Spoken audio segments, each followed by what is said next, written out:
So in my case, it would actually be your own boss. End of the day, I'd seen whatever I'd heard about, and now things are much different in India, right? Now things are like, I worked in the US, and it was a great culture. Work culture is awesome because you treat your boss as a peer, right? You speak to him as his first name. You don't have this, sir, and all that stuff, right? And here, even the consulting assignments that I did. So the reason I did consulting when I came back was because I had to get my the internet services sector. While commercial internet was available, there was no private players were not allowed. So if I wanted to set up like data centers or anything in the internet space, I had to wait for that to get liberalized, which took 3 years. In the meantime, I said, I'll do some consulting.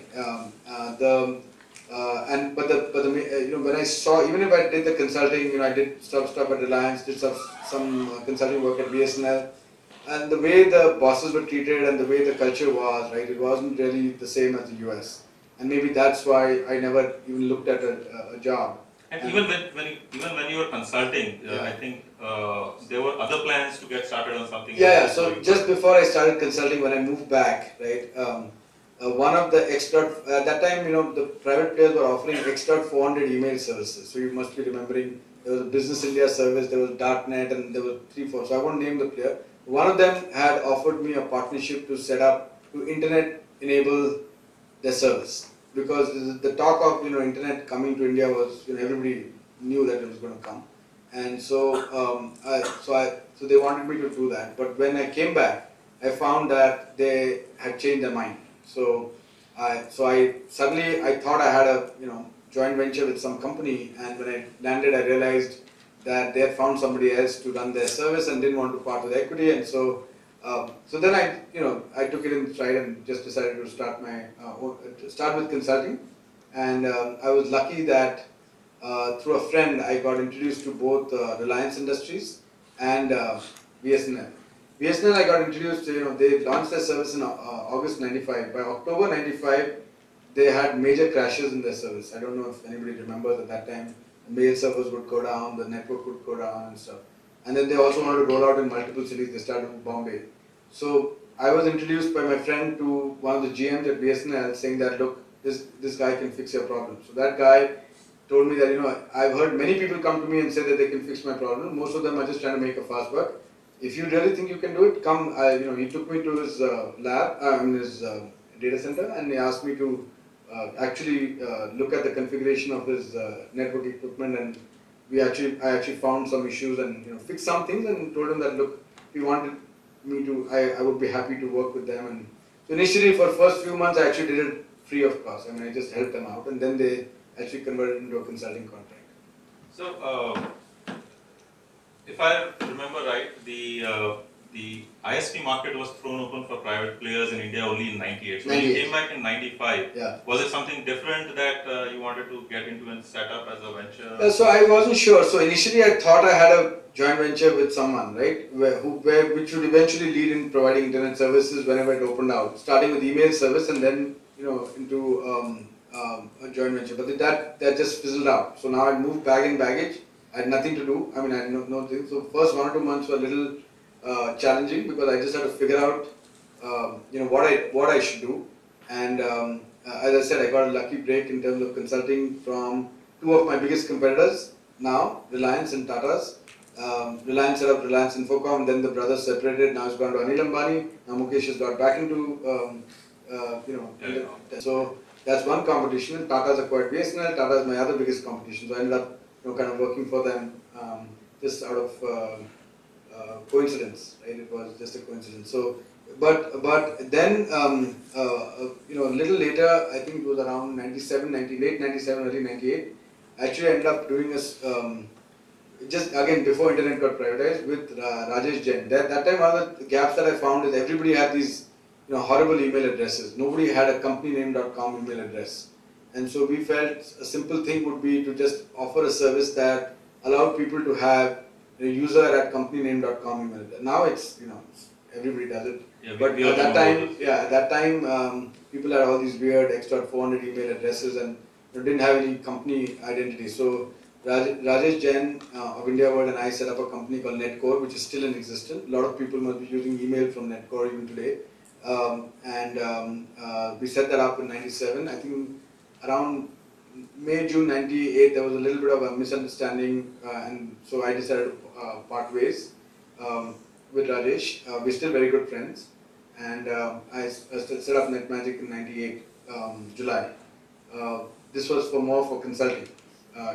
Initially it was more, the government announced that, that internet would be privatized, and so we said, look, I thought there's a great opportunity for me to do something in this space. Didn't have the capital to do it, but I had come across in those 3 years, thanks to being associated with BSNL, any joint venture that anybody in the world wanted to do with India in the internet space had to come through BSNL because they were the only players. So Jagdish and Chandrasekhar, the founders of Exodus and also very active TiE members, Kanwal Rekhi.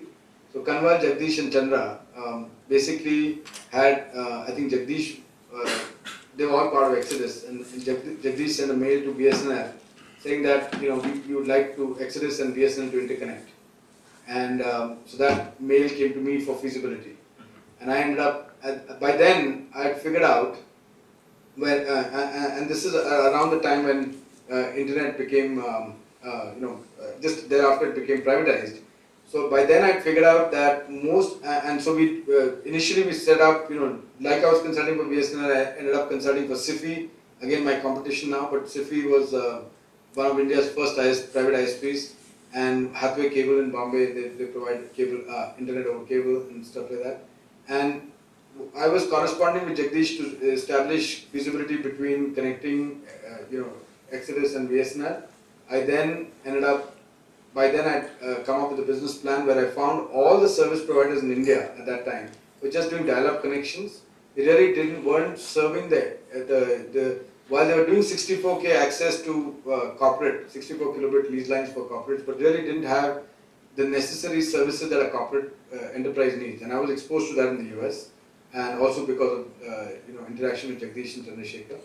And so then I wrote a business plan and I sent it to Jagdish.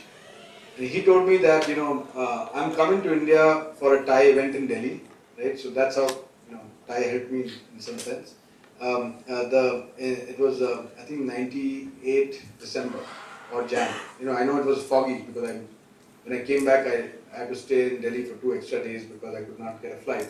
And so I met him at a TiE event, and he liked what I had to say, asked me to refine the business plan, and then in November '99 decided to angel invest in Netmagic. So you have, this is not the first time you are here at TiE, you have TiE connections. You say that Kanwal has been an angel investor, Kanwal Rekhi. So Jagdish, Kanwal and Chandra are angel investors in Netmagic, because they were the team that did Exodus. And it went through the TiE Delhi event, that's where you sort of... Yeah, I met them for the first time at the Delhi event. So sort of it got kick-started your whole venture. Absolutely. That's great to hear. And then I remember there's another TiE, I attended a very interesting TiECon, or TiE event in the Silicon Valley. I think Anand and I went together, and that's when, this was more recently, I think 2006 or 7. So I attended a few TiE events. Very impressive. Well, thanks. So that's how you got started. Can you help us understand more about how you went about starting Netmagic? For example, did you have co-founders? How did you set up the team? Yours is a venture which is very capital intensive, right? So obviously you need funding. One of the important things that investors look at is what kind of team is there. So did you have co-founders? What kind of people? Did you have people who already, you are sort of an SME in that area. So did you have people who are SMEs in their respective fields, or did you have people who you trusted and they had the potential to take over responsibilities, roles in different functions in the organization? How did you go through this whole process of setting? Sure. So during the 3 years of consulting, I came across good people. The first 3 employees in my company. So I did, I set up Netmagic alone, and after I parted with Rajesh Jain, and I ended up I got some consulting contracts from Cisco and Nortel, for helping their customers set up their equipment. And then during that period, I had, in the 3 years that I was doing consulting, I came across some good individuals. There were two people from a company called